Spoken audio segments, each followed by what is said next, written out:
नमस्कार, आप देख रहे हैं दमन मोजी और मैं हूं आपके साथ रिया। अगर आप अभी तक इंतजार कर रहे थे जहां पर वाराणसी का मामला चल रहा था तो वो इंतजार खत्म हो चुका है, क्योंकि जिस तरीके से हिंदू पक्ष की तरफ से दावे किए जा रहे थे उससे कई ज्यादा उन्हें जानने को भी मिला है और साथ में देखने को भी मिला है। आपको बता दूं कि अभी सबसे बड़ी खबर निकलकर ये सामने आ रही है कि जहां पर ज्ञानवापी जो मस्जिद थी उसके नीचे जिस तरीके से अवशेष बताए जा रहे थे, बल्कि वहां पर सिर्फ अवशेष ही नहीं बल्कि एक शिवलिंग मिली है। जी हाँ, शिवलिंग जिसकी ऊंचाई भी काफी ज्यादा बड़ी बताई जा रही है और साथ में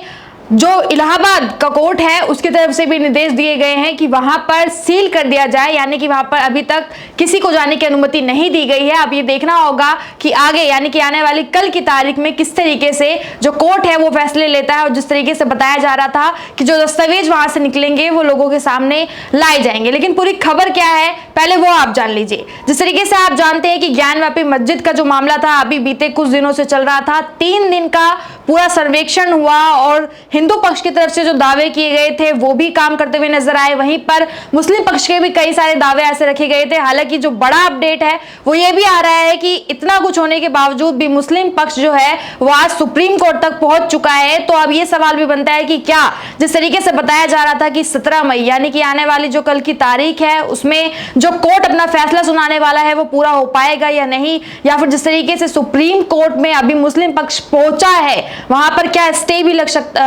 भी लगाया जा सकता है, क्योंकि ये दावा बार बार किया जा रहा है कि वहां पर जिस तरीके से कहा गया था कि तालों के पीछे कुछ है अब उसका खुलासा हो चुका है। क्योंकि मैंने आपको शुरुआत में बताया कि वहां पर शिवलिंग मिली है, नंदी महाराज मिले हैं, उसके अलावा जिस तरीके से वो 5 महिलाएं जिन्होंने कहा था कि श्रृंगार गौरी की उन्हें पूजा करनी है उनसे संबंधित भी कई सारे ऐसे अवशेष मिले हैं, मंत्र मिले हैं, साथ में घंटियां, आपने तस्वीरें उनकी देखी होंगी किस तरीके से बार बार दर्शकों को दिखाई भी जा रही है। तो इससे साफ तय होता है कि जो दावा किया गया था, हालांकि दावे से भी ऊपर तक बात पहुंच चुकी है, लेकिन अब यह जानना होगा कि कोर्ट का इसमें क्या फैसला आता है। अब पूरी जो रिपोर्ट है वो क्या है वो आप सुनिए।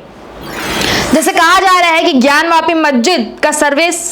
में शिवलिंग मिला या नहीं, इसको लेकर अब अलग अलग दावे सामने आ रहे हैं। ताजा जो दावा है मुस्लिम पक्ष की तरफ से किया गया, उनका कहना है कि सर्वे में कोई शिवलिंग नहीं मिला है। इससे पहले आखिरी दिन का सर्वे पूरा होने के बाद हिंदू पक्ष ने यह दावा किया था कि ज्ञानवापी मस्जिद में मौजूद तालाब रूपी कुएं में शिवलिंग मिला था। इसके बाद वहां हर हर महादेव के नारे भी लगने लगे थे। बता दें कि हिंदू पक्ष के वकील विष्णु जैन ने कहा था कि कुएं के अंदर सर्वे के दौरान शिवलिंग मिला है। विष्णु जैन ने आगे कहा कि अब वे शिवलिंग की प्रोटेक्शन लेने सिविल कोर्ट तक भी जा रहे हैं। वहीं हिंदू धर्म की तरफ से सोहन लाल ने कहा कि मस्जिद में बाबा मिल गए हैं। वहीं बाबा जिनकी नंदी प्रतीक्षा कर रहे थे, सोहन लाल ने जब मीडिया से बातचीत करी तो उन्होंने बताया कि मस्जिद परिसर में शिवलिंग मिला, वहां पर हर हर महादेव के नारे भी लगाए गए, लोग खुशी से नाचने लगे थे। लेकिन उन्होंने कहा कि पश्चिमी दीवार के पास कुछ मलबा है जिसकी जांच पड़ताल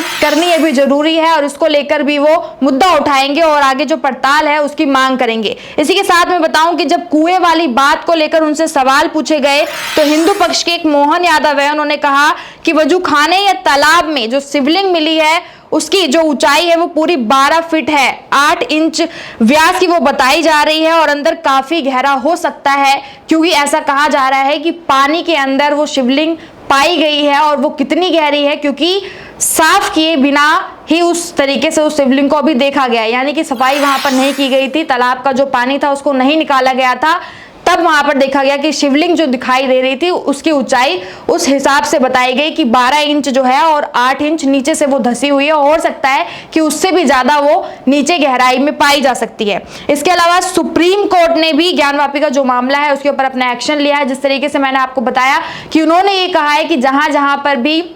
अभी जो अवशेष मिले हैं, यानी कि खासकर जो बड़ा खुलासा हुआ है कि शिवलिंग पाया गया है तालाब के अंदर, पानी के अंदर, वहां पर सील कर दिया जाए, किसी को जाने की अनुमति नहीं है। हालांकि अभी देखना होगा कि जिस तरीके से कहा जा रहा है कि 17 मई को यानी कि जो बड़े खुलासे हुए थे वो सामने आने वाले हैं, वो कितने तरीके से पूरे हो सकते हैं। लेकिन बार बार मुस्लिम पक्ष की तरफ से यही कहा जा रहा है कि यहाँ पर किसी भी तरीके की कोई शिवलिंग नहीं थी। जो दावे हिंदू पक्ष की तरफ से किए गए हैं वो पूरे झूठे हैं। लेकिन सवाल यहाँ पर यही बन रहा है कि जो तस्वीरें आ रही हैं उनमें कितनी सत्यता है, या जिस तरीके से अब कोर्ट भी ये फैसला ले रहा है कि सील किया जाए, वहां पर किसी को जाने की अनुमति ना दी जाए, तो ऐसे में बार बार अभी भी जो दूसरा पक्ष है यानी कि जो मुस्लिम पक्ष है वो अभी भी सवाल क्यों उठा रहा है, अभी भी वो सुप्रीम कोर्ट के जो दरवाजे हैं उनको क्यों खटखटा रहा है। अगर जहां पर खुलासा हो चुका है कि उसके अंदर जो दावे किए जा रहे थे उससे कई ज्यादा चीजें वहां पर निकलकर सामने आई हैं, लेकिन उसके बावजूद भी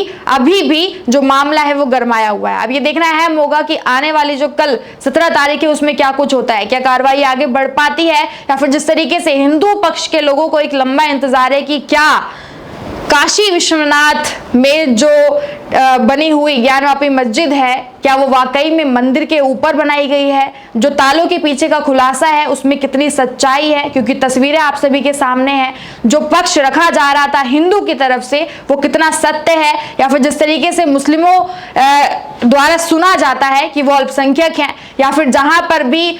मस्जिद पाई जाती है तो ऐसे में वो आरोप लगाते हैं कि हिंदू पक्ष बार बार ये कहता हुआ नजर आता है कि वो जरूर मूर्तियों को हटाकर या फिर मंदिर को हटाकर ही मस्जिद का वहां पर निर्माण किया गया होगा। ये कथन उनका कितना सही साबित होता है, क्योंकि अब सारी चीजें धूमिल होने वाली हैं अगर ये दावा सत्य की तरफ जाता है। इस पूरी खास रिपोर्ट को देखकर आप क्या कहना चाहेंगे वो आप जरूर बता सकते हैं। साथ ही देखने के लिए शुक्रिया।